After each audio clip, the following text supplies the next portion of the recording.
Hello, and welcome to Weed and Grub.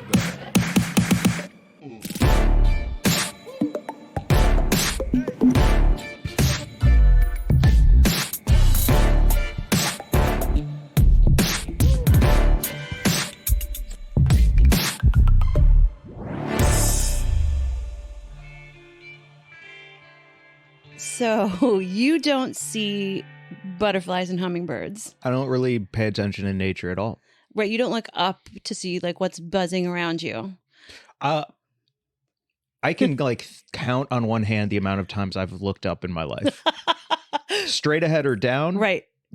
side to side, panning, Yep. looking for exits Yeah. all day long. That's Looking up, there's nothing up there for me. I mean, you got attacked by an owl because you weren't That's true. paying attention. But that is very true.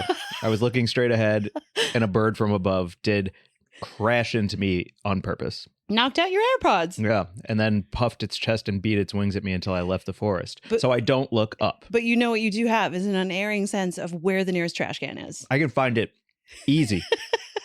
Easy. And it's so funny because we were just walking into the studio with Mr. Archie Moo, who took one of his, pre-recording poops Yep. on the sidewalk. Which we all do. Yeah, we all have a pre-recording poop. I just have one. And too much information. Hi, everybody. Anyway, Archie pooped. I scooped it up like the good dog person that I am. And I was walking holding his poop in a bag. Mm-hmm. And you turned to me and you were like, and you were mad. I was mad. You were like, ugh. I was on your left, and then I swooped into your right so that you had direct access. To the trash can. Yeah. Located on the sidewalk. Right next to you. Which I didn't see. Which is insane.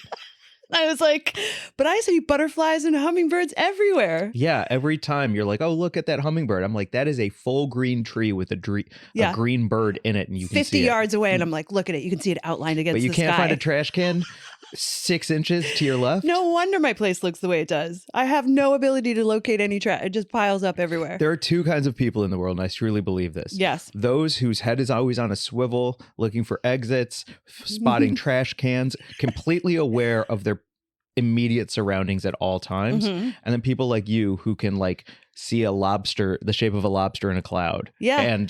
But will run into that tree branch that is hanging Yes. at eye level. Absolutely 100% constantly am tree branching myself or stepping off a curb and busting my ankle because I'm like, oh my God, is that a banana slug? Across the street on a street pole. Yeah. Yeah. Yeah, that's why it works, Mike. We're the yin and the yang. Yeah, 100%. The banana slug and the trash can. Yeah. That's the name of this episode. It is kind of like Weed and Grub. It is. Like you're the slug. Well, in this you're the slug, but I don't know which works, but we're two halves of a whole. Banana slug in the trash can. Yep. Well, that's a good place to start. What up, Mary Jane? How's it going, Mike? Good. Welcome to Weed and Grub, everyone. This is a podcast about comedy, Cannabis, cooking, culture, calling shit out, and completing each other. Ha! I love it. Fantastic. I got to get to this plug. I can't wait anymore. You're sweating. Yeah, it's exciting. It is exciting. This episode is about a lot of nevers. It's a or lot. have nevers. Yep, a lot of firsts. But first and foremost, we're going on tour, y'all. Holy smokes. The links will be in the show notes as we record this. They're being updated right now with show description and tour name, which is The Feds Can Fuck Off Comedy Tour. That's right. We're going all over North America. We're starting in California in March, and then more and more dates are going to be rolling out. Across I think the nation. Washington, Yeah. Chicago, St. Louis, Yep. New York, Pennsylvania, anywhere that I think is a legal state. We're coming to almost. I think we have 15 or 16 dates, maybe with more to be announced. Yes, everywhere we are going, we'll have state legal cannabis, we'll have games, snacks, guests, giveaways. Giveaways, probably weed. The Fed can fuck off.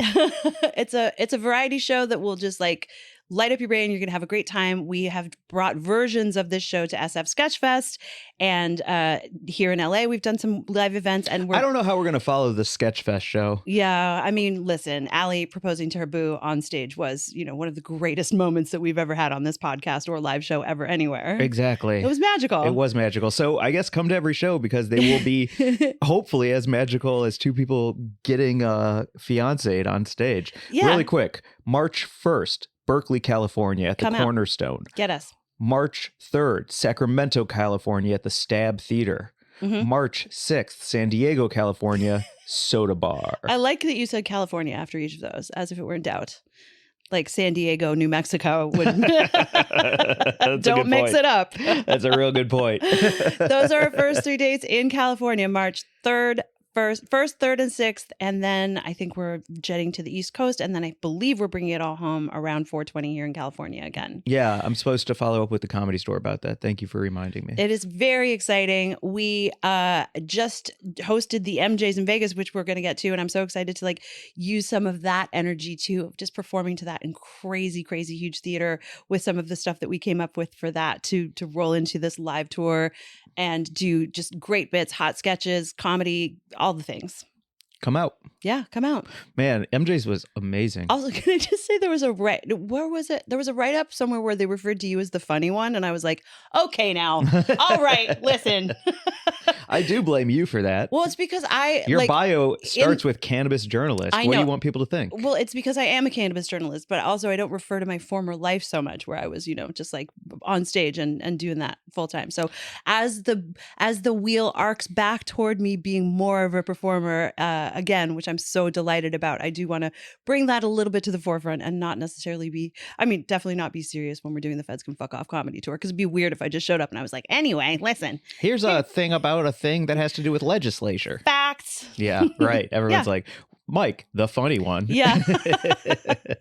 Mike's the spicy one. Yeah. Well, right now I am, but that's Yeah. because of Vegas. Yeah. So what are you going to do? But I wanted to say, like, update your bio, please, Mary Jane. I'm begging you. Okay, Put what do in you want me there, to say? all of your amazing theater shows, the amazing review that you got for your one show that you've done here in Los Angeles so far. You were on the cover of the review, and it's a huge, big review, and it won awards, and that's not in your current bio. So get in there. Okay.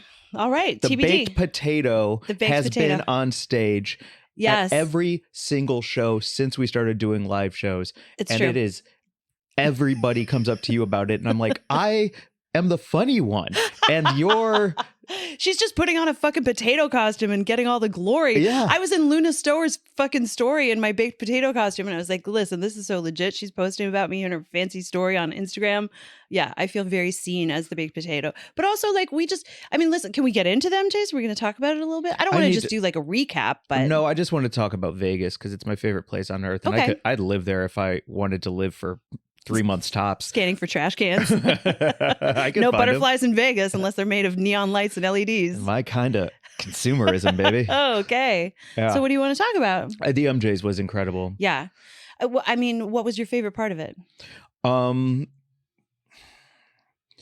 It's my first theater. I've never been on stage at a theater before and gotten laughs in a theater. The Pearl Theater at the Palms Hotel and Casino seats 2,263 people at capacity. And I think we were pretty close to sold out. Last I heard was 2,100. And when we came out on that stage and there was this huge video of us smoking and snacking playing behind us, and we were announced by the voice of God, Patrick, on the microphone. And I looked out at that crowd and I had expected, I don't know what I expected, because I've always felt at home on stage. It's my favorite place to be, is like on stage feels to me like church to some degree. Like I'm home. I feel safe. I feel like just exactly in my lane and in the pocket. And when I looked out at that huge, huge crowd, I'd had a sort of stab before I went on stage of like, oh my God, what is that going to be like? And I looked out and I was just like, oh, fuck yes, let's get into this. Wow. It felt so good. Is that how you felt? No. How did you feel? Let's go do the job. Yeah. That's it. Okay. It's you just show up to work and Okay. you want to crush it every time you have the opportunity. You didn't feel a thrill shoot through your loins? Not until the end. Okay. Never. I never want to get ahead of myself for that. Well, no, I wasn't getting ahead of myself. I was just feeling like the glow, I think, that I've missed so much. You're on stage all the time, and I feel like I was just stepping back into that sort of like, that's feeling, great. stepping back into my skin a little bit. That's great. Yeah. Maybe there's something better than church to describe that. No, it's my version of church. It's Your that version place- of church. Yeah, I yeah. see. I'm not saying Okay. like it's a religious thing. It is to some degree spiritual because it is bigger than me. It's exactly where I'm. Whoa, there was like a God sound that came through the. I talk shit about church and all the electricity just shut down in the podcast studio. What bolt the of hell? lightning.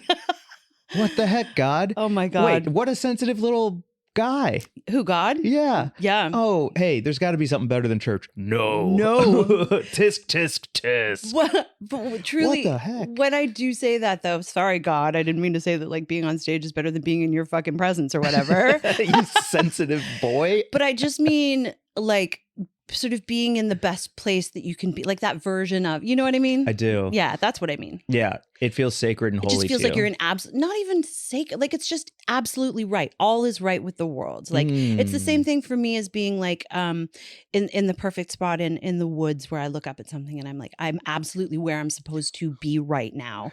That's what the I mean. difference between us. Yeah. I see trash cans Mhm. and I am like, let's do the job. Uh-huh. And you notice a banana slug Uh-huh. and it feels like heaven. Yeah. That's beautiful. Banana slugs and trash cans, baby. It's really beautiful. Wow. It's fucking great. And I will say that I loved doing this show with you so much for many, many reasons. One of them being that we wrote the script. Yeah. We rehearsed the script. We performed the whole show, so staying in our lanes and so focused on the job that there was one point when I looked at you backstage. We were both in our outfits. If you're looking at our YouTube right now, you can see our outfits for our Shark Tank bit that we did, which was, I think, a huge fucking hit. It was a massive hit. A massive People pulled hit. I out their phones on that one to like film and record and take pictures. That was the one that I saw in most people's stories where they Yeah. were like, this is fucking crazy.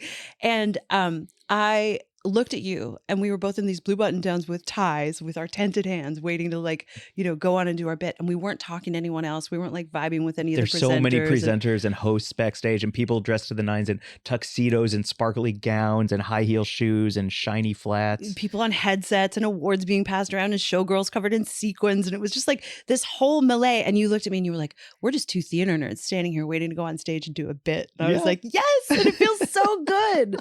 It feels so right. It feels truly like, it makes me emotional to think about it because that was how I lived my whole entire life for so long. No matter what I was doing, whether it was a comedy or a drama or a fucking Shakespeare or Chekhov or Fatal Attraction in 10 Minutes with Reggie Watts, whatever the fuck it was, it's like, that's my fucking place to be. Welcome back to it. Thanks. We're going to be doing it a lot in the new year too. So On this our live is show. going to be a fantastic year for you. Hell yes, the potato is coming to a city near you. Man, oh man. Mike's going to hate it so much. I even tried, so in the MJ Awards, we should back up to the very beginning. This was the International Cannabis Awards in the middle of the biggest business conference in the world, possibly. I don't know what MJ Biz MJ is. BizCon, huge. It's Yeah, I think it's the massive. biggest cannabis trade show on the planet. On the planet. And there was a massive award show in the Pearl Theater, and they asked, Fairchild asked us to host it, and we said yes. And then we said, what can we do? And they said, anything you want. You have a huge screen, a big sound system, and an amazing tech crew that we'll get to in a bit. So that's what we're talking about. And then we stood in the corner and you were dressed as a baked potato and I was dressed as Sonic the Hedgehog and no one would talk to us.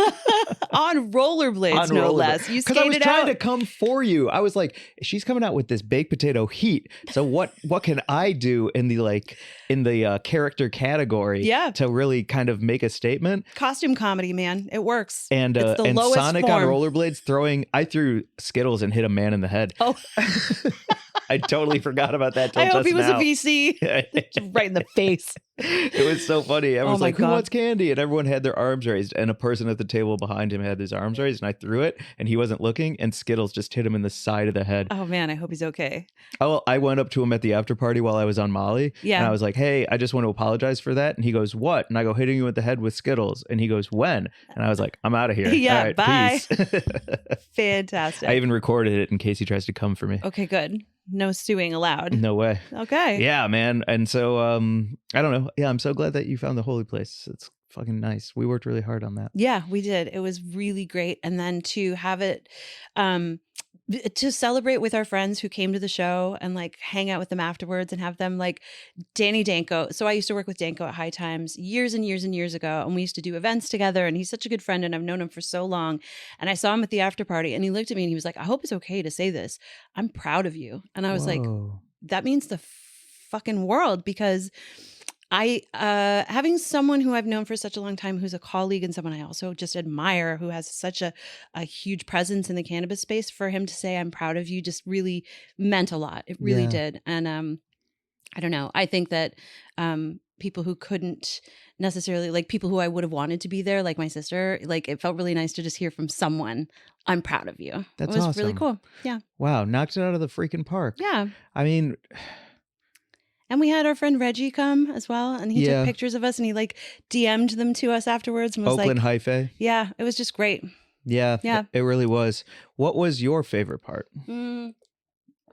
My favorite part was of the whole show.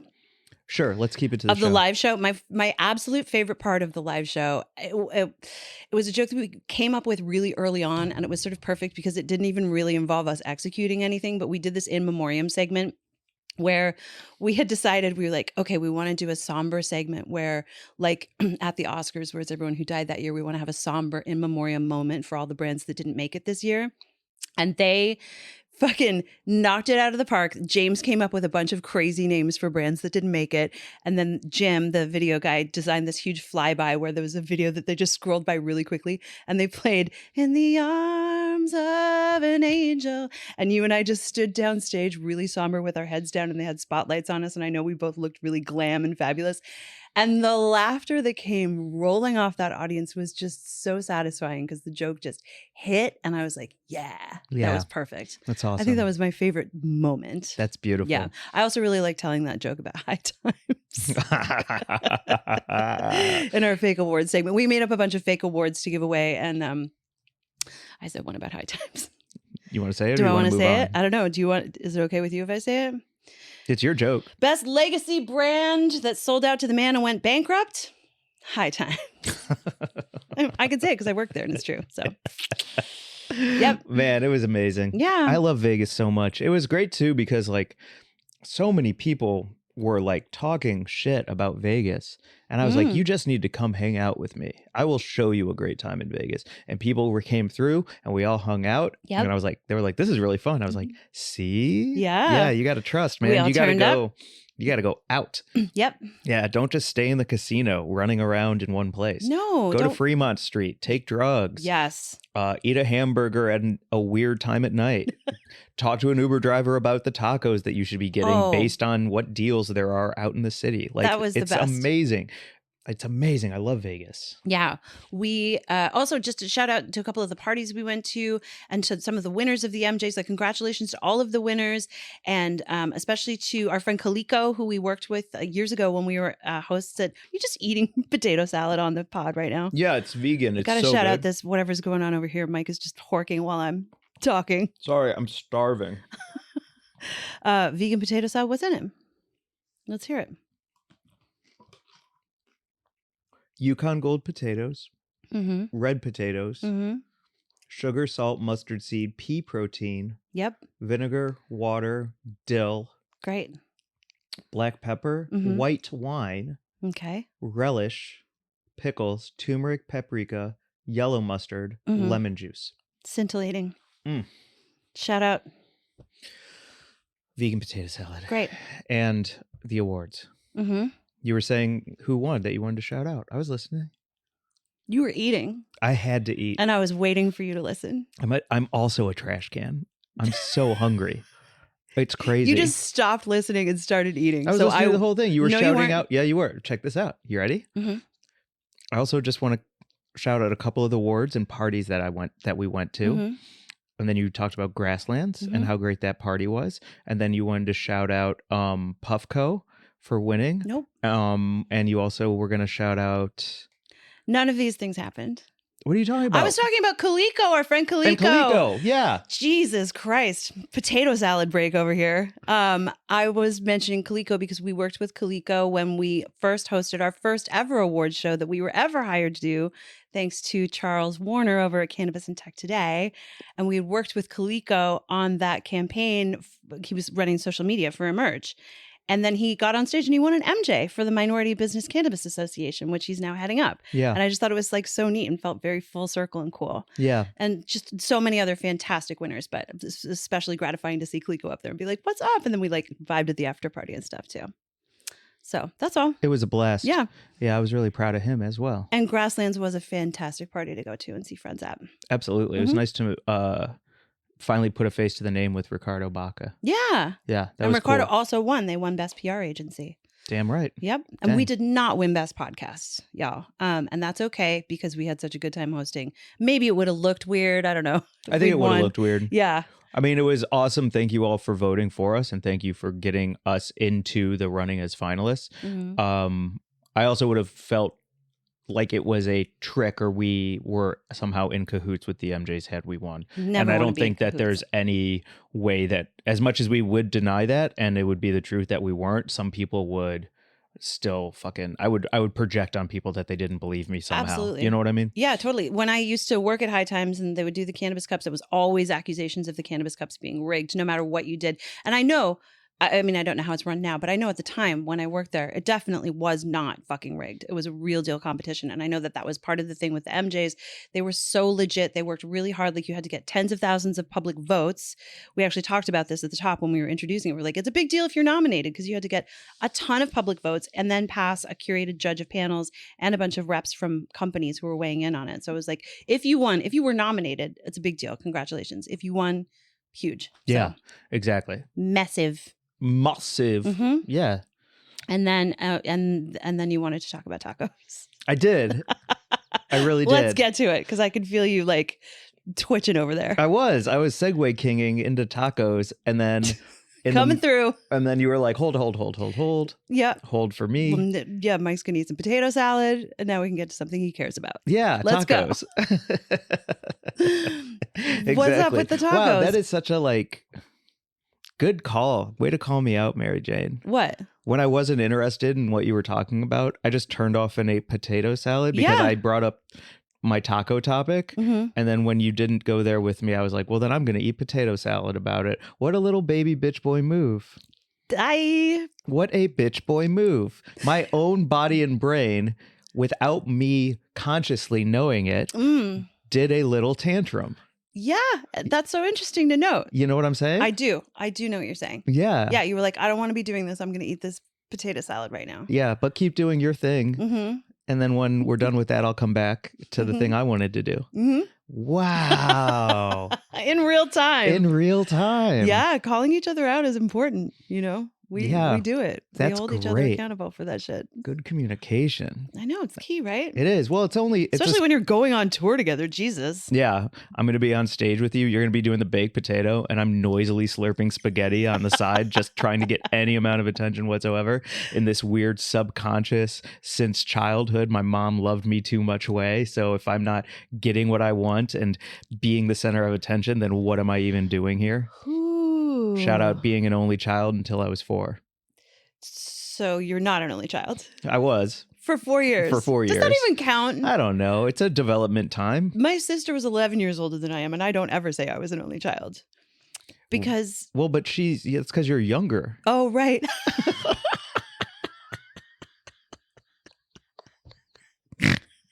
Good one. Gotcha. She was an only child. Right. For 11 years. Yeah. Okay. Got it. I never was an only child because she's older. Right. Okay.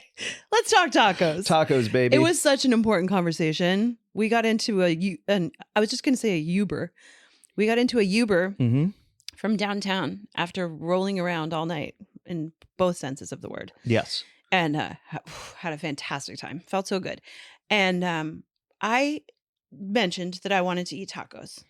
As you got into the Uber, I said, thanks for picking us up. And you said, I could eat 6 tacos right now. Yes. That was how we entered into a conversation with our driver. Yep. And he immediately jumped on it. Ty. Wow, nice memory. Yeah. Yeah. And he immediately was like, what kind of tacos are we talking? Yeah. Soft shell, hard shell. Where are they from? How big? How small? Yeah. He was like, are they Taco Bell? Are they Del Taco? And we were like, holy shit, so many options. What do you recommend, Vegas Uber driver? And Ty had some information for us. I hope it's across the country. Yeah, we should look this up actually before we put it out on blast on this internationally renowned cannabis and food podcast where we get Del Taco in trouble if people show up.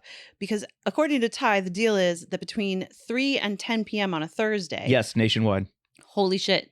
I did not know this. Nationwide. Between 3 and 10 p.m. on a Thursday, you can walk into a Del Taco and get 3 chicken tacos for how much? $2. $2. So then we were just upping the number of tacos we would want to eat. And we kept playing like how many more can you fit in your mouth? Well, initially, when you said 6 tacos, what kind of tacos were you picturing? I was picturing soft shell, chicken, shredded lettuce, pico de gallo, a little sour cream, little guac, lime. Simple. Simple, but that's not like a Taco Bell Del Taco situation. That's like more of a Chipotle street taco Yeah, move. just kind of some little softies that you would get just like on a street corner here in LA. Yeah. And then when it transitioned to a Del Taco chicken situation, you immediately changed your number from 6. Well, I immediately said that's 12. Yeah. Because if it's $2 each, that's the 9 tacos for me now and 3 tacos for later. Yes. And then you were like, well, how about 15? Because you got to have the leftover morning tacos. You want to feel a little sick at night by the time you finish it, but still have enough the next day to know that you shouldn't eat it, because you're going to feel a little bit more sick, but you still are sick. Yeah, you want to have that, the last taco you fit into your mouth, you kind of stuff it in and then you like gag a little bit. Yeah, when you lay on your side, you can feel your whole stomach laying on the bed. You're eating tacos laying on your side? Yeah, with one arm underneath under your ear. Okay. Like a Greek king. Okay. And just like eating tacos. Because also, if you think about it, your head is sideways. Yeah. So you don't have to turn the taco or turn the taco to eat it. Your head is sideways. The taco can go sideways, and then you can eat it without any spilling on the hotel bed. Oh, this is not at home. This is only a hotel bed situation. I'm strictly keeping this to Vegas because my at-home situation is my home. I want to know about bed eating situations because I think, was it Lisa Traeger who has there's an eating bed and a sleeping bed? Yeah, exactly. Yeah. Fucking smart. I don't want chicken tender crumbs and French fry salt in my sleeping bed. Right. So when you get into your hotel room in Vegas and you have the 2 beds, do you automatically assign an eating bed and a sleeping bed, or like 100%. A TV and up and awake? The one closer to the window is the eating bed. Oh. And the one closer to the door is the sleeping bed. Interesting. I'm reverse. Really? The one closer to the door, which is always closer to the bathroom, is the eating bed. Got it. Yep. So you moved up to 12 tacos. Yep. Then 15. Yeah, then we settled on 18. We settled on 18. As an appropriate number. I think it is the most appropriate number. $8. $8. Yeah, right. Crazy. And so how many of those 18 tacos are you eating at night? $6. How many? It's 3 for 2 is 6. That's $6. How many are you eating at night of those 18? If I had 18, I'm going to... 18 small chicken tacos. 18 small chicken tacos. Okay, at night, in first sitting, 7. I'm going to gag down 7. Uh-huh. And then... So we're at 11. What? No, 7. Right. 18 minus 7 is 11. Oh. I was the younger sister, so I was never an only child. Got it. Mathing over here. Yeah. Taco math. Okay, so we've got 11 left. So then I'm going to do a between 12 and 1 a.m. 4 more tacos. Sure. Situation. Absolutely. So now we're at 11 with 7 left over. Yep. Okay. Then I'm going to do a 3 a.m. bathroom, wake up, wash my hands, glug a glass of water, 2 more tacos. Yes. So now I'm down to 5. Yes. And then I've got 5 for breakfast. 5 for breakfast. Mm-hmm. Breakfast is like 11, 1. Yeah. Somewhere in there. Noon-ish. Right? After like 2 or 3 cups of coffee. In Vegas? Yes. Yeah. Okay. Okay. What's your breakdown? Of the 18, I think it is 8 off jump. Whoa. Okay. 100%, because 2 of those are getting eaten in the Uber on the way back. Like they don't even count. They're not even in my mind. Yep. So it's travel actually tacos. Yeah, they're travel tacos, so they don't even count. So I'm actually doing 6 at my first sit down. Okay. And then down to 10. And then down to 10, I'll watch Sports Center, watch the top plays, watch the beginning of Sports Center that I missed on my way home. So that's like about an hour and a half later. I'll have another taco and then I'll feel really full. Yep. And then I will still eat 1 more. And then so now you've got 8 left. And now I've got 8 left. And I think that those will probably be 5 in the morning and 3 that I just don't touch. Oh, you got 3 extra tacos? Yeah. So you call me. So I call you and I'm like, I have a big surprise and you're going to love it. Race over. Knock, knock, knock. You have tacos I don't know about? Yeah, exactly. Great. Yeah, I think my goal with every food order I have is to order so much that unfortunately I throw a bit away, because then I know, but at least then in my heart, I know that I won't be hungry, even though I've never gone hungry in my fucking life. But I'm so scared that I won't have enough food that I need to over order and then throw away. It's a real sickness. How do you feel about composting? Do you compost? Do you have a little compost bin on your? Well, you don't have a garden or anywhere to put compost. No. I also feel like, I mean, you yell at me for putting all my trash in the recycling bin. Can you imagine if I had a compost? I put everything in the compost bin, plastic, old matches. Yeah. So, Okay. Yeah. So that's the taco math. I'm just so scared not to have enough food. Sure. I feel you. It's real. Yeah. I mean, I grew up in a house that was constantly like my dad and my mom were always at odds because he was extremely conscious of food waste as someone who grew up like, I mean, I talked about it a bunch on here. Like he grew up during the war, during the Second World War. And so they were on rations and shit. They just didn't have enough a lot of the time. So nothing would ever go to waste. He would eat blue oranges. He would eat like weird old stuff all the time. And my mom was very much of the like, she just never wanted to be in a position where she wasn't going to have enough. So she would overbuy a lot of the time. Mm-hmm. And so I grew up in the swing of that. So I get both sides for sure. And I know that my tendency is to have too much always. Like I definitely buy things where I'm always like, fuck, I can't believe another bag of arugula turned into slime in my fridge, you know? Right. Annoying. And I really do wish, I mean, we've talked about this recently, you and I, especially in the wake of when we came back from Vegas, we were like, what if we do a whole foods diet for a minute to like feel better? Because, you know, my body feels a little Vegased out right now.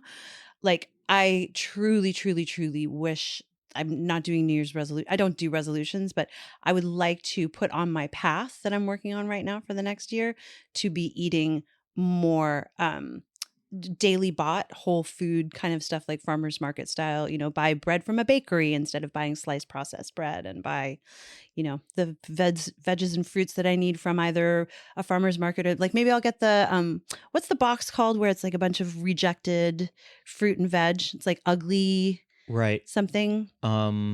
Like fucked up fruit. Up fruit. Yeah, I'm gonna eat fucked up fruit. Imperfect foods. Producer Alex is writing. Producer Alex is saying I panicked and then deleted it, and I was writing the exact same thing again. Imperfect fabbing. Imperfect fap. Imperfect fapping. Cool. Okay. Foods. I mean, I'm never fapping is never perfect. Really? No, it's not. Why? I'm pretty good at it. Are you? Yeah. Not when I'm on Molly. Oh, it's hard to come. It's hard to come on Molly. Mm-hmm. I didn't know that. Feels so good though. Feels amazing. Which is such a, come on guys, if you're going to be in the game of like science drugs, make a science drug that you also can like nut on, because that would feel amazing. But instead it just won't. I don't know. Maybe it's because your like emotion and your joy and your serotonin is that peak squeeze. Yeah. And so like the idea of a release and an orgasm, you're already against the glass ceiling, so it's impossible to break through it into that double bliss that would send your soul like out into the moon, you know? I don't know, but it's impossible to come. And so I really need some kind of scientific breakthrough in that department. Okay. Well, I think for me, it's sort of like the journey is the destination in that situation, you know? It's really about the feelings of the getting there, even if you never get there, you know? Does that help? Yeah, I think it feels really good. And, you know, for women, it's different. Like women can enjoy sex without ever achieving orgasm, I think, more than men can, because we're so conditioned and accustomed to it. Because really, like, the way women come is with clitoral stimulation, and a lot of dudes think it's because of penetrative sex. So you have a lot of penetrative sex without the sort of clitoral stimulation that will necessarily get you there. Right. And so I think we're like a little more conditioned to women who are having PMV sex, obviously. We're a little more conditioned to sort of like finding ways to feel and enjoy that without worrying about like the big O. The finish line. Yeah. Right. Not to say that we don't have it, but like. Of course. But the idea of if I don't have it, it doesn't mean I didn't finish in a way. Right. You and know? That's the difference. Yeah. Yeah. Like, that's really interesting. Enjoying sex, huh? Yeah. Imperfect sex. Enjoying imperfect foods and imperfect sex, and just being like cool with it, man. I'm learning a lot about myself on this app. I came in crabby and cranky, and oh my God. It's actually like helped me learn more about me than any session with Peter ever will. I can feel you loosening up and enjoying. Yeah. Yeah. I Because I love Molly. I loved it so much that I did it the other night again. Mm-hmm. Last night, 2 nights ago, I Okay. did it again. I love it, even in the micro doses. Sure. Like it helps me. Like we went dancing at the after party at the MJs, and I just like don't dance. Yeah. But having a little bit of MDMA, really good MDMA, allows me to like cut loose and feel free, and like really drop all of my self-awareness that keeps me from being my most complete self. Sure. But I also know I can't just like live on Molly, unfortunately. So how do I take those lessons into life? Like sex can be fun. It's not about like finish it up, get it going, moving on. Yeah. You know? It's not a situation with a goal or an objective to achieve. It's really about feeling the feels. Like you're not going to win dancing. Right. Like you can't win I mean, I guess you could win the dance floor. But that's not what we're talking arguably, about. But that's kind of like when we were on that dance floor at the after party at Chaos. Was it? Yeah. Crazy venue, massive, huge lighting display with strobes and bass and just everything like super, super, super club vibes. And I was just feeling so good. And like that feeling where you're like, it feels like your jaw is loose for the first time and like your eyes are more lit up because of the MDMA. It was just like really, really beautiful. I was feeling so good. And I was dancing. And as I was dancing, I felt like I was telling a story with my body. I was telling the story of how I was feeling with my body. And I know that sounds super fucking woo or whatever, but like, I think that's how dancers feel. Like really good dancers when they're dancing, they're like, I'm telling a story with my body. Like I feel comfortable telling a story as an actor on stage. When I feel like that present in my body, it's so lovely. And that was what the drug afforded me that night. Yes. You know, with no self-consciousness. Yes. Until all of a sudden you turn around and someone's filming you and you're like, Yeah, right. Yikes. Right, yeah. Oh no. Yeah, no That's cameras captured allowed forever. at the after party. Yeah, it was a good time. Yeah, interesting. Like you thinking of theater as as your church, you dancing a story in complete freedom, me being like sex is about time. Sex is about time. Wow. You know what I mean? Yeah. Real interesting. This is a hell of an app. Oh my God. Fuck. Fantastic. Yeah. What do we need to do next? I don't know. What else are we getting to today? I mean, there's so many. Oh, where are we at on time? Oh, we have time. Yeah. I wanted to talk about what I'm so glad you were there for with the TSA. Yo. Oh, can we do that right now? Yeah. Let's Okay. absolutely. Hold on. Let me get through these taco memes. Oh, let's talk about it. Can you explain this taco meme to me? Okay. That one says, this is a taco burrito conversation nachos. What the fuck is that? I don't know. That's a meme that makes no sense. Oh, wait. There was one that you passed by that was like, this one is really fun. Do you want to taco about it? It's nacho problem. And then the next guy says, that dude was jalapeno business. Yeah, that's pretty good. Ew. Pretty fun. Pretty great. Okay. So,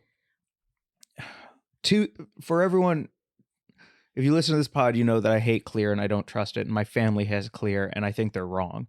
They gave away their eyes to get in line before me. It's nonsense. All of your bio data, the excuse they use is like, well, the government, everyone already has everything about me, as if that makes it any more reasonable or better. Like that's not okay. And I'll get more into this during my Over It segment. But right now, because not enough people are joining Clear, because you have to pay money to give away your eyes. It's the biggest racket I've ever heard of. Now they're taking biodynamic photos of you if you have TSA pre-check, but it's optional and you can opt out. But if you opt out, they roll their eyes at you and make you take extra fucking time because they want you to comply, and they can fuck off for that. But like the TSA is now like, we just need, not enough people are giving us $500 a year. So we're going to just take everyone's photos and they're just not going to question it. And they're just going to say yes without even giving it a second thought because they're sheep. That's what the government thinks of us. So I said, I'm not getting my photo taken. I have TSA pre-check. Check my ID. I'm done. You did the exact same thing. I did. And the woman who was the TSA agent, not ours, she was smiling at us the whole time. Oh. And very happy. I didn't see that. That's awesome. It was real awesome. nice. Cool. Because we opted out. And then we get in, we throw our bags through, we're in and out of TSA. I grab my coat, I grab my luggage, I check my pockets. My ID is gone. My ID is gone from the TSA pre-check. Just through security, the scanner. Through the scanner, my ID is gone. Yeah. And I'm like, these motherfuckers Well, you were very calm about it. are I have to stealing say, my ID. because I was right there with you, and you just like, you got a furrowed brow, and your eyes went a little darker. I Mhm. know when there's something wrong, I could look at you and your pupils get bigger. Oh yeah, definitely. And I was like, uh-oh, what's, and you were just like, and you're just checking your pockets. And you're like, let me just find out where I put my ID. You had just presented it to the TSA person and refused to have your picture taken. yes, exactly. So you were calm about it. Yes. Very calm. I knew it was somewhere. Yeah. But I also knew that it wasn't in any of my usual places, Mhm. and it wasn't in any of my unusual places either. You hadn't put it in your butt crack or anything. Exactly. And you knew that you would put it in one of those little things, like the little bucket things with your phone. I could see it in my mind's eye. Right. So where the hell is my ID in those 50 feet? Yeah. And you turned to the security person, The TSA agent, big hulking dude who turned around and was like, black man with a belly. you lose something? Uh-huh. And you said, My ID. and he shrugged. And then he reached underneath the TSA bomb detecting conveyor belt into a bin filled with trash, looked in there for 2 seconds, pulled out my ID and goes, here you go.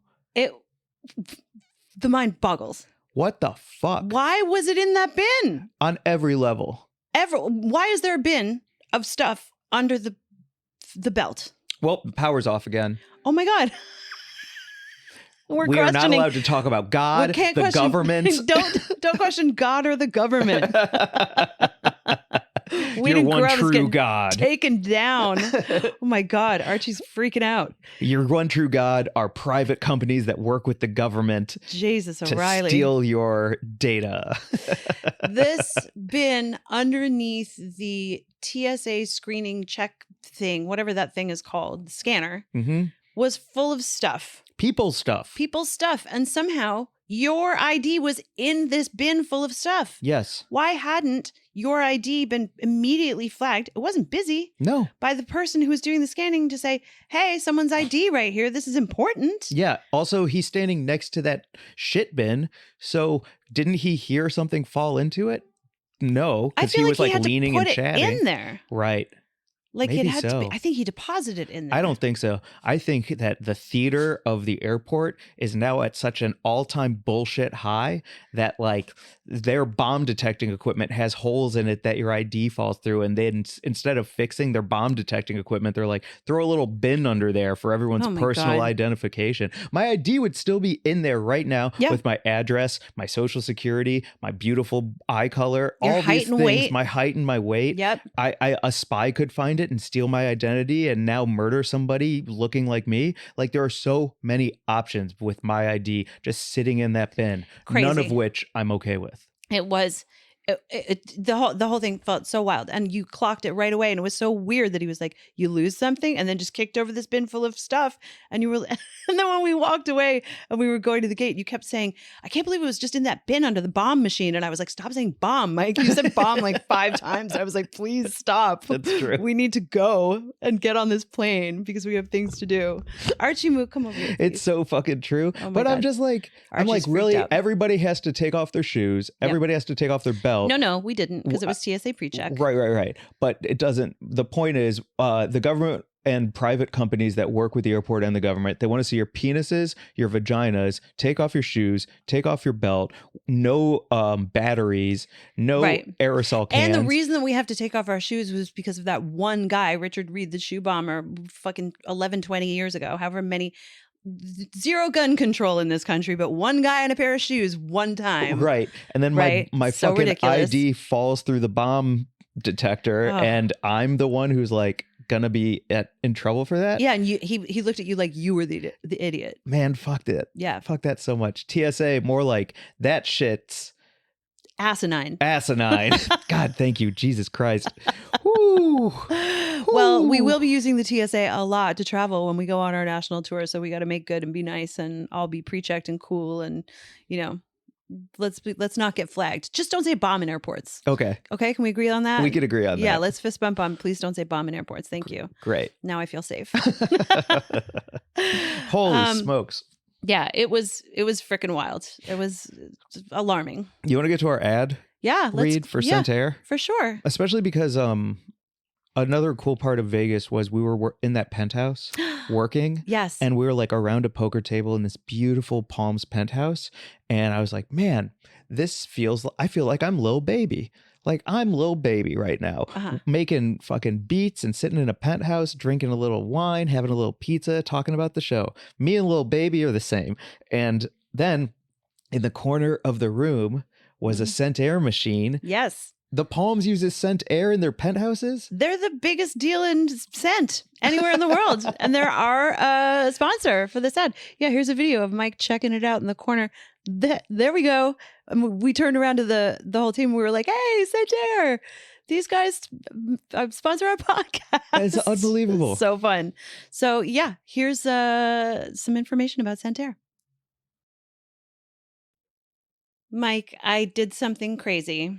Oh, again? Mm-hmm. Yeah. Well, is it that you cooked another steak in a home that you're house sitting for?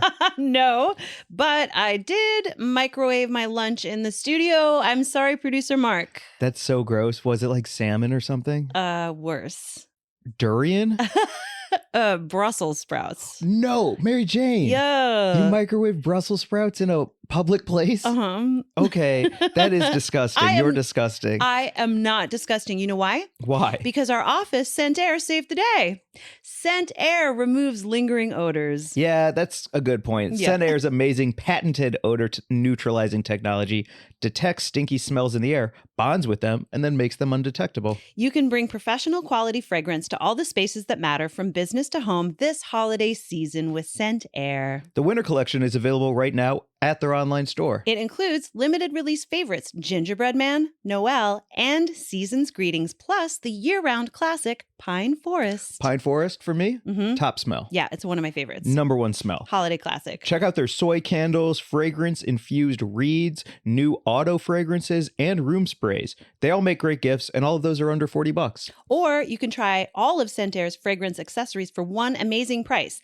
New bestseller fragrance bundles include a 7-ounce soy candle, auto fragrance 3-pack, fragrance-infused reed starter kit, and room spray, which is a $103 value for only $75. You know which one I also love? Yo. Brussels sprout? No, I'm just kidding. Gingerbread Man? Yes. That's my favorite scent. That's what I have at my place. Yeah. Oh, it really puts you in the holiday spirit. When I came over to your place, I felt like I was transported to a magical, cozy kitchen filled with gingerbread cookies. Try luxury home fragrance trusted by the pros by going to scentair.com. Scent Air's pre-holiday sale is going on right now, where you can save 50% off nationwide, site-wide, 50% off site-wide, but also across the nation. Who wrote this? Oh, I did. As a special bonus, Weed and Grub listeners can take an extra 25% off with the promo code GRUB. That's scentair.com and use the promo code GRUB for an extra 25% off your order. This holiday, take advantage of the best and biggest deal by going to scentair.com. Save up to 50% off nationwide, site-wide, plus 25% with the promo code GRUB. And another 50% off because of that site-wide deal. Scentair.com. And we're back. We're back. Use those codes. Support the Yeah. people that support us. Yeah, thank you so much to Scent Air. What's next, Mary Jane? We've got a news story, the Grublik Gazette, coming to you this week. It's a historical news segment that you chose that you were going to pull up, that I can pull up right now if you want me to. It's because I went to our ticket links for our tour. Oh, here, I can pull it up. But I did it on the place where I was going to read the news story. Oh, okay. So now I'm back. So listeners, now you know how the sausage gets made. Mm-hmm. It's all on Mike's phone, and if he clicks something, we're all fucked for 30 seconds while he looks for it. Exactly. You got it? And if you go to my private account, that's where I have a bunch of browser tabs open. Oh, with really? all my favorite videos, so that I don't have to like search and I can like skip between them. POV with thumb ring, right? Not thumb ring. Are you out of your mind? I watch your TikTok. Man, when I saw that guy slap her ass and he had a thumb ring on in that POV porn, it took me out of it so quick. Yeah. It's so gross. Yeah, hated it. Hated it. Mhm. I don't like a puka shell necklace and I don't like a thumb ring. No, thank you. Yeah, Good with it. good with it. 'Kay. Get yourself a chrome hearts bracelet. I'm all about that in POV porn. Okay, Not a thumb ring. great. Today's news story for the Grublik Gazette brought Yes. to you by Scent Air. Oh, geez. I don't know. It's just the Grublik Gazette. Okay. Yeah.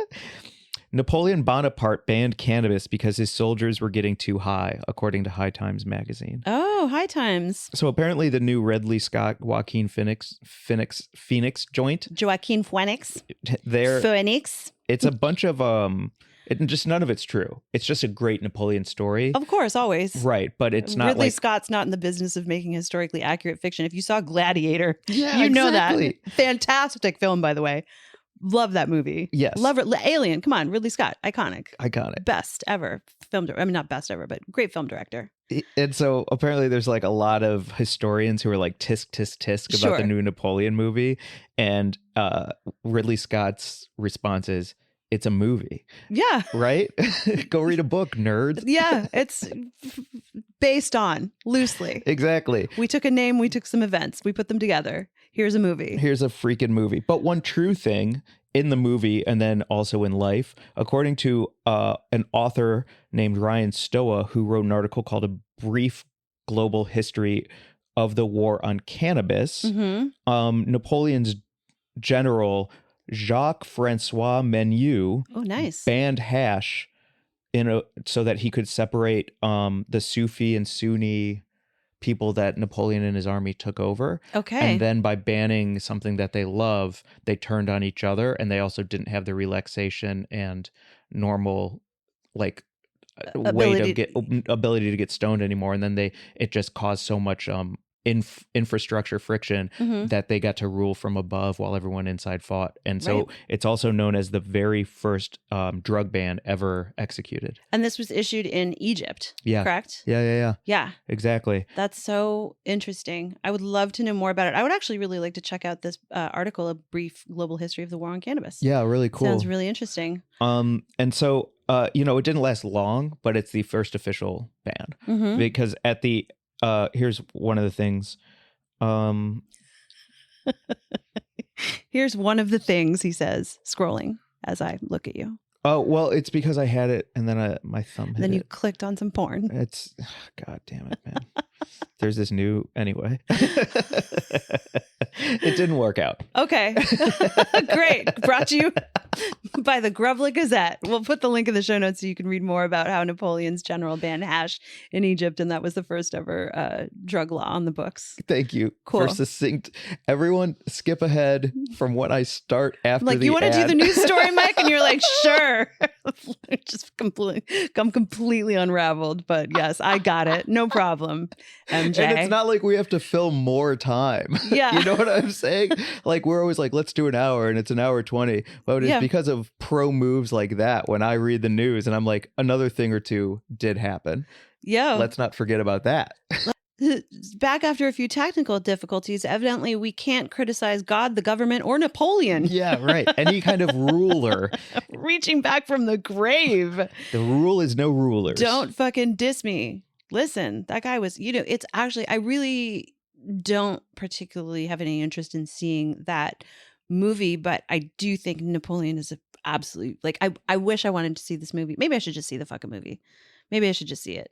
I just feel like I've been seeing such great movies lately that I need to like widen my views and keep going back. Yeah, the movies. This is prime movie going time. If you're ever going to become an AMC A-lister, now is the time. Like you. I happen to be because like it's Christmas movie season. It's New Year's movie season. You have the tail end of all of the horror movies. You have all of the big action blockbusters, and there's going to be a ton of indie films that roll out to like fill that gap in between. Dream Scenario. Oh, such a good film. Go see it. It's so freaking beautiful. It's everything. It's everything. It's all the things. Christmas gift it. It's all the Hanukkah things. gift it. Well, that's a great. Yeah, give someone a pair of movie tickets to see Dream Scenario. Give them tickets to our tour. Oh, that's a great gift idea. Wow. We're going to do a gift guide for an episode. I think next week's episode is going to be a holiday gift guide. So we'll put that in there. Okay. Slide it on in there. Give them a gift subscription to Weed and Grub tickets in all the cities. Exactly. Buy a pair of tickets for every city. Do you think we'll do a show in Vegas? I hope so. That'd be pretty awesome. Too. I mean, we've already done the Pearl. What's next? We're going to the Sphere. We'll do the Sphere. Weed and Grub live at the Sphere. The Feds can fuck off tour at the Sphere. Oh my God. We're just hotboxing the Sphere. Yeah. Fantastic. Let's do it. Sphere? Sphere. Okay. Sphere. You say it with a, like, PH is a V in this case. Sphere. Sphere. No, I say it's not voiced like a V is. It's Sphere. No, it's not sphere. It's sphere. Sphere. No, sphere. Sphere. Sphere. You're voicing it like a V. Severe. Yeah. Because you're like Russian. Severe. Okay. All right. So, Listen. yes. Vegas. Yes. We got a couple more things about Vegas. Yeah. One in particular. Two for me. One Okay. that I just thought of, but also please go off on the gold spike. We're done with the Napoleon story that we didn't really say anything about, but it's okay. He banned weed, but it didn't work out. Right. Go check out hightimes.com for more on that story. That's the story. He tried to ban weed. And it didn't work. And it didn't work. Cool. Our Vegas. You said I could pick the news this week. You were going to do the news. Or do the news. Yeah. And I did it to the best of my ability. Fantastic. I did try very hard. I did see you. I pulled up the article. Mm-hmm. I had read it before now. Yep. I had closed the article and forgot that I had it up for the news story. Yes. And then I scanned the whole thing, kind of jumped around a bit without much information, and then you succinctly tied a bow on it. I think It went great. that is a hell of a segment. That's a Grublet Gazette, if there ever was one. Yeah. Is this a done with it section yet? Or are we what are we talking about We here? could add this to the I'm done with it. I think this is a done with it section. Okay, let's flip Cream Corner and I'm done with it. Yeah. And do I'm done with it first. Yeah. So I'm done with it. I'm done with people not being allowed into places with backpacks just because they've been racially fucking profiled. Yes. Fuck that. Also, Gabe and I, when we were in Nashville, I wasn't allowed to bring my backpack in anywhere. Okay. So it wasn't just But racial profiling. Also, you know who was allowed to bring in a big fucking bag to the Who? Gold Spike? Claire and her purse. I know. That's so the what's thing. the difference between a backpack and a purse? If you don't look in any of them, Yeah. then but you're banning one of them, that's absolute bullshit. Yeah, it is absolute bullshit. It felt so crazy because we ended up fucking late night and we wanted to just go out for an adventure. So we went to the Gold Spike and there was a backpack situation where you basically had to like talk to the bartender to allow the backpack to enter the venue. It all worked out okay, but like the whole thing was made so difficult and it did feel like we weren't going to be able to get in for a minute. And then when we got in, there was like this big old purse situation. Also a pair of TikTokers full on staging a fight where they were pushing each other into a Christmas tree.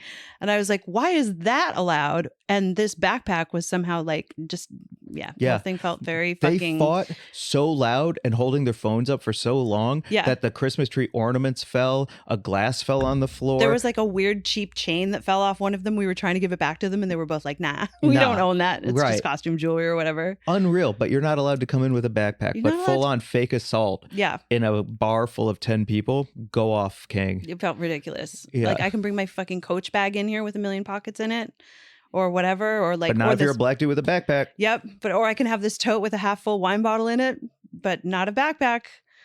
Yeah. Fuck off. Over it. Yep. Over it.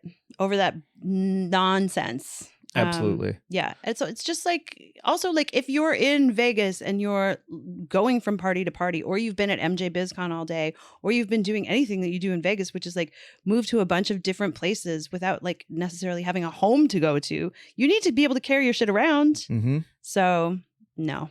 I also imagine that if you were dressed like a normal MJ BizCon business person, blue tucked in shirt, khaki pants, maybe a fun Jordan 4 sneaker to bring it all together, and you had a backpack on, I bet they'd let you in. I don't know. It would be interesting to fucking see. You'd just be like, here's my lanyard. It's just my laptop here. Take a look inside. You know, I'll just leave it. Can I just leave it here while we hang out? And then the security be like, yeah, sure. No problem. Guaranteed. Fucking craziness. Over it. Over it. What else are you over? Let me go on. My over it. Oh. VPNs. What is a VPN? It kind of protects your data from the internet, from being taken by the internet. Okay. Like, you know how you can reject cookies in California as that law was passed, where it's like targeted ads, you have the ability to turn them off and have choice. Yep. I love it. Well, a VPN will hide your internet use and everything you do. Okay. So that it can't be taken and that data can't be sold. Okay. And I'm over it. Why?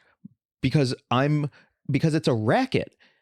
The fact that my data is just freely being taken and sold without my own ability to have any say means I have to pay money to a company to get myself back. That's kidnapping, dude. That is straight up ransom. I am paying somebody to get myself back. That is a kidnapping and ransom situation. So the fact that those even exist, I'm over it, because our data should not be so fucking free that millions and billionaires are allowed to sell it all over the dark web and have ads for Sprite tackle me, and all of a sudden I turn a new age and all these new pharmaceutical companies are sending ads to my fucking YouTube. And next thing you know, like, I bet when you turned like 35, I bet you got a bunch of ads for pregnancy and diapers and didn't maybe even realize it, but you turn into your 30s. The internet didn't exist when I turned 35. Okay, well, when I turned like in your 30s, you start getting like wedding advertisements, kid advertisements, all this fucking bullshit.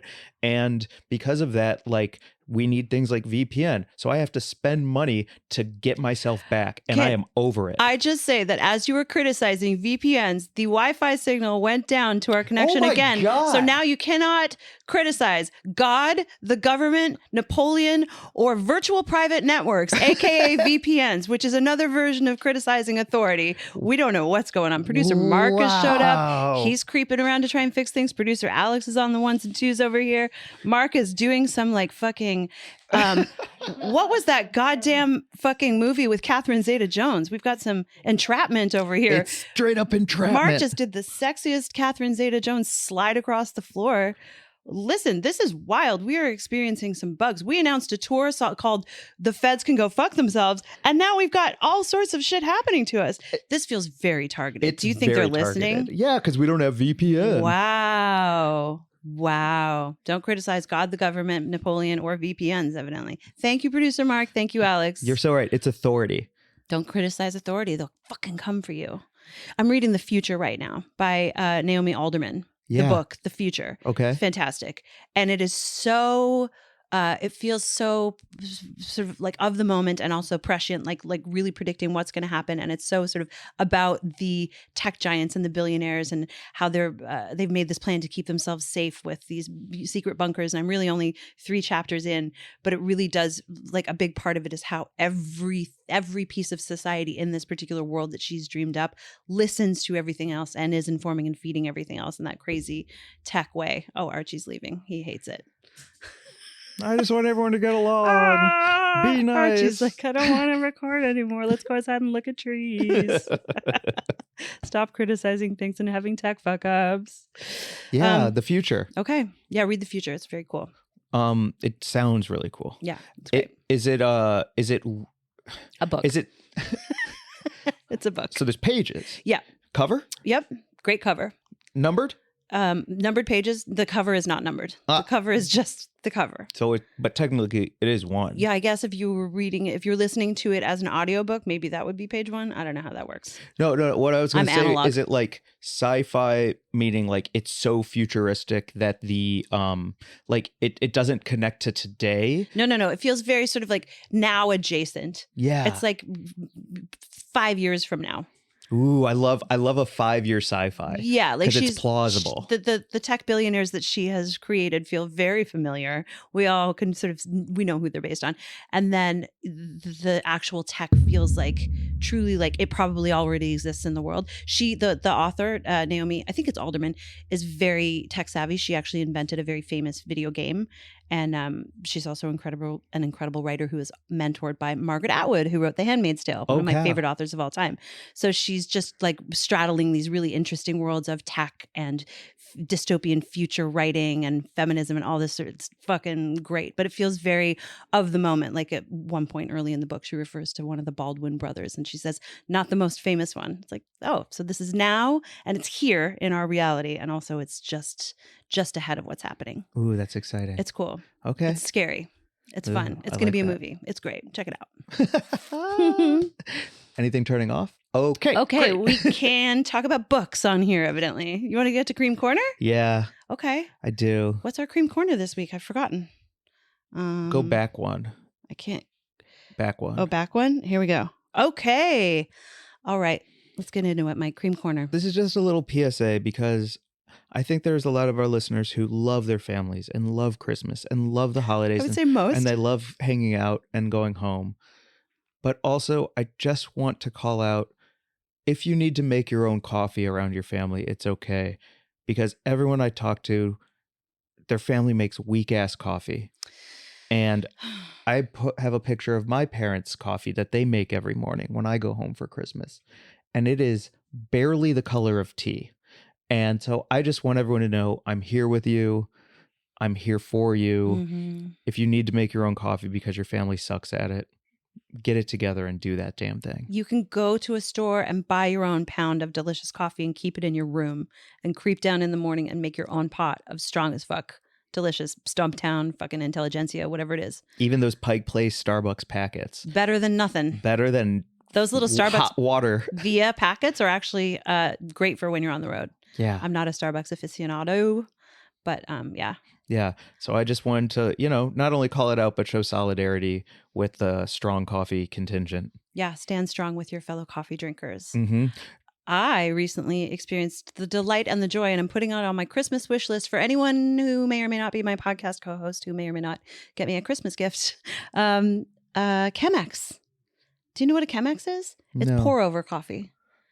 You know, pour over, like when you go to Blue Bottle or any of those fancy places, and they make you that very incredibly slow. It takes 5 minutes to get your fucking coffee. Yeah. Which is the most delicious. And it also has all of the notes because it's got all of the aromatics, because it's not, put through like incredibly crazy hot. Yeah. It's almost like a vaporizer. Yeah. Because you can get all the profiles. Get all the notes. Yeah. So Chemex is an at-home pour-over system that's just like this big sort of glass filtered neck, and then it pours down into this glass globe, and it takes about 5 minutes to make a cup of coffee. But when I was staying at my friends Kate and John's, those of parents of Pearl, friends who I cooked a steak dinner at their house, please forgive me, I'm still apologizing for that.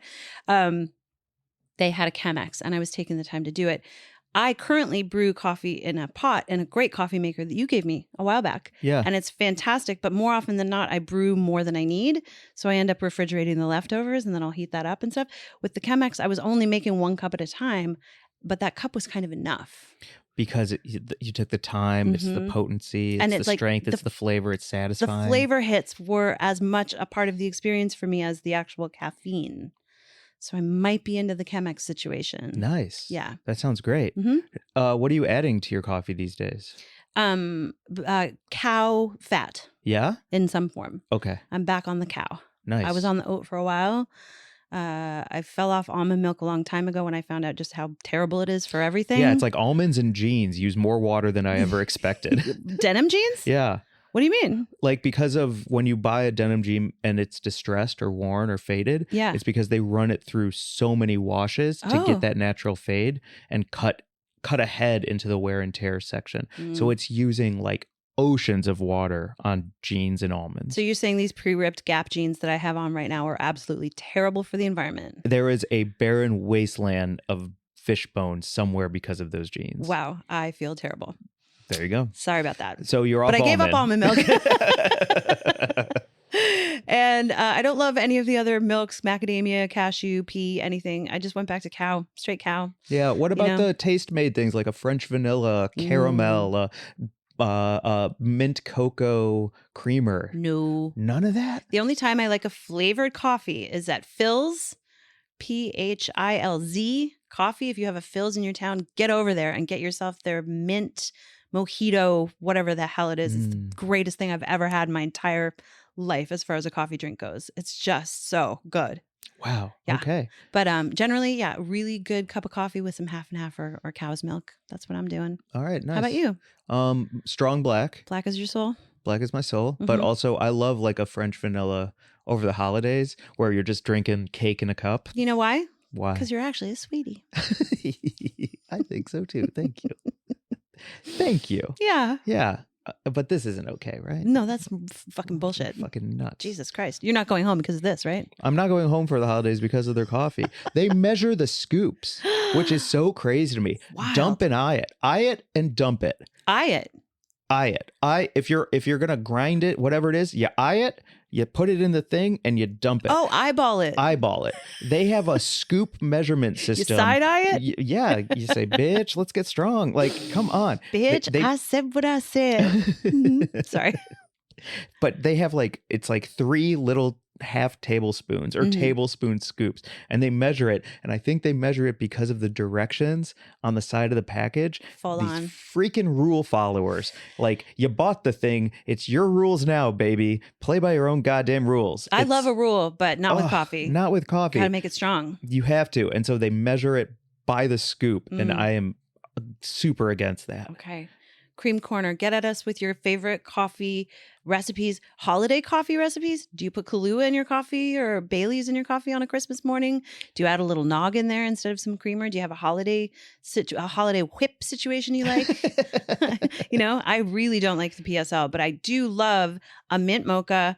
I do like a gingerbread latte. I do enjoy some caramel, some salted caramel, some like sticky toffee notes. Yeah. So I'm about it for the halls. Agreed. For sure. What you brought that up saying send us your thing, and I wanted to pull up because shout out to Charlie Thompson, because on our Thanksgiving episode, that's right, he had DM'd me and said we had a great time on Thanksgiving. Thanks a ton to family and friends for being alive, Thanks for being alive. Man, no wonder you're into books. You're just like great at words, man. Charlie said, we had a great time. Tons of family and friends. Giving thanks for being alive another year. Handmade joint holder for a mid-meal cousin's walk. And then sent us a picture of a couple hand turkeys. Oh, fantastic. I love Charlie. Shout out, Charlie. That's fantastic. So, serious, hit us I with also your like coffee that stuff. you were able to pull that up faster than you could get the news story up on your phone. You're like, I have this fucking awesome DM from Charlie. Fuck knows where that High Times link went. Mike has priorities, everyone, and it really is the listeners. Yeah. Yeah, it's our buds and our friends. Yeah, exactly. Not Napoleon. No. Yeah. Come on. I just want to shout that out because whenever we do get messages about things like coffee, family coffee things, like it just lights up my day, and I love sharing it with everyone who listens. So. Yes. Thank you always for writing to us and sharing things with us. And sometimes I'm not great about getting back to DMs. Like sometimes I'll see things and like try and earmark it in my brain market. I don't know, waterboard mind it. market. My brain put a pin in it. And I sometimes don't always get back to it. I'm trying to get better. Why? Because you saw a raven 200 yards away that might eat a chip? That's right. Oh my God. A banana slug riding on his back. Look at that. Nobody's ever seen that. And you're like, look at this trash can. Yeah. Buds get back to our DMs, Mary Jane. Buds of the week? Yeah. Okay, let's get to Buds of the Week to wrap this baby up. Okay. Do you want to go first or second this week? I can go first. Okay.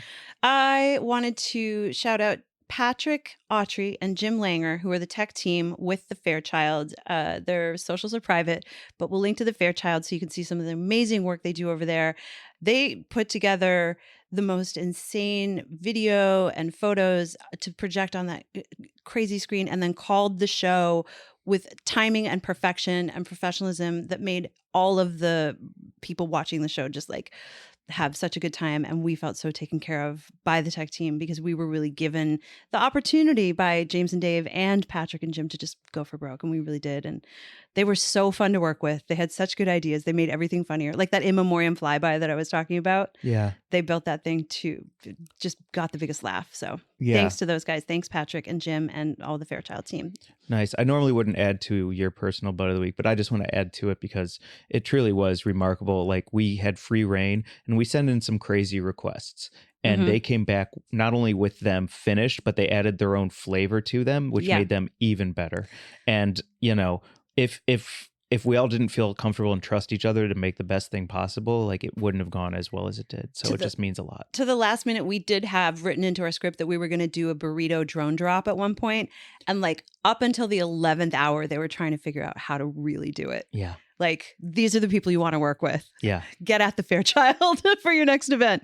The most fun. The most fun. Yeah. Let's share the other Bud of the Week too this week because they both tie into the Emjays in Vegas. My Bud of the Week this week is Claire Taylor of Chapter 2 Public Relations. Yeah. We had a blast and she's incredible at her job. She sure is. And the most fun. And just like, I don't know, at every event, she always pops up and I'm like, of course you're here. Yeah. You're everywhere. You're She's on all the everywhere. weed stuff. You're doing all the cool stuff. She's the most fun. And she runs the cannabis division at Chapter 2, along with Irene, who finished up at Chapter 2. Shout out Irene. She and Irene and Chetta were our points of contact for everything around the MJs, with Ken Liu, who heads up all of Chapter 2. And it was just like really fucking cool to hang with Claire. Yeah. and Irene. And like, yeah, I mean, I know I'm making it bigger than just Claire, but it was But really also, cool. Ken has the best fits of anyone. He works with the hundreds, and his clothing is amazing. Irene was a blast. It was so great to hang with her. Yep. She made the award show so easy, so smooth. And Claire knows how to turn up, turn out, and get shit done. Yeah. Fucking hell, man. We woke up the next day to an 8 a.m. email from Chapter 2 with all of the winners and us being tagged. Like, Yeah, and I was like, we were out until 6:47. Yeah, How is this possible? So Claire's Instagram is at Claire the Boss. Of course. Of course it is. Of course. And this picture of her eating a banana while on a jet ski. I'm not sure what's going on, but it's great. It's my vibe. Exactly. Yeah, she's the best. Give her a follow. You want to wrap it up? Let's wrap it up. Archie needs to go and pee, and so do I. Oh, okay. Great. Well, follow us at Weed and Grub on Instagram. WG at weedandgrub.com is our email. Go to our link tree in our Instagram and everywhere. Click on those ticket links for our tour. Fuck the feds. Oh no, is everything going to shut down? Pre-sales will be really important to us to bring the show all around the country. So like, even if you're not somewhere where we're starting out, if you have friends in Sacramento, Berkeley, San Diego, send them our way. We would love to pack out these shows so that we can sell more and more dates on this tour and come to wherever you are, especially, you know, places that we've never been before, like Maryland and Florida. And, you know, I'm really excited to go on this tour with you, Mike. I am too, Mary Jane. Yeah. You're also my butt of the week. Oh, you're my butt of the week. Yeah, we did a good job. I'm really proud of us. I am too. I'm a little tapped from it, which is why today I was a little crabby. I apologize to you at the end of this for that. No worries. But I really enjoyed this episode, and I think we made great strides, and I had some good breakthroughs. Yeah, so did I. Thank you. And thanks to Alex for just rolling with us always at Petty Cash Studios. Thanks, Mark, for being like a sexy entrapment slitherer. And fuck the government. Fuck the feds. Bye, everyone. Bye.